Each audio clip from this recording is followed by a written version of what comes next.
Hey guys, how's it going? How to just easily split screens so you could be looking at them at the same time.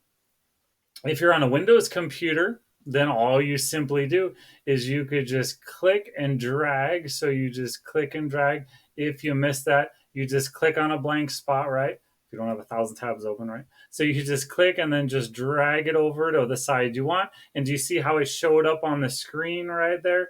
It showed up that little line. And see, now it's on half. And then click what I want on my other half, like my grade book. Obviously, can't show you the students' names on that side, but you could see how I could have my students lined up on one side, and then I could simply have my grade book on the other side. So no matter which side I'm clicking on, I'll be able to do it and scroll it. Now, if that's too complicated for you, if you can't do it, don't worry. Now, I know you know how to close windows and how to minimize windows, but this window makes it a little bit smaller. So watch, I'll just hit it.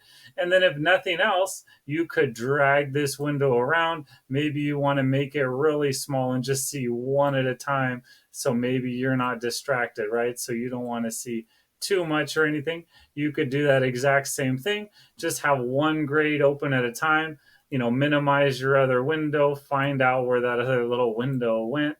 And then, you could make each one whatever size you want so it could work for you. So the drag trick or the simply, it makes it full screen and then it'll minimize it a little bit so you can grab it to hold on to. So as long as your windows aren't overlapping, see if they're overlapping. When I click into one, it's going to overlap the other one. So as long as they're not overlapping, then you're good. You'll have your two sides to quickly transfer your work over.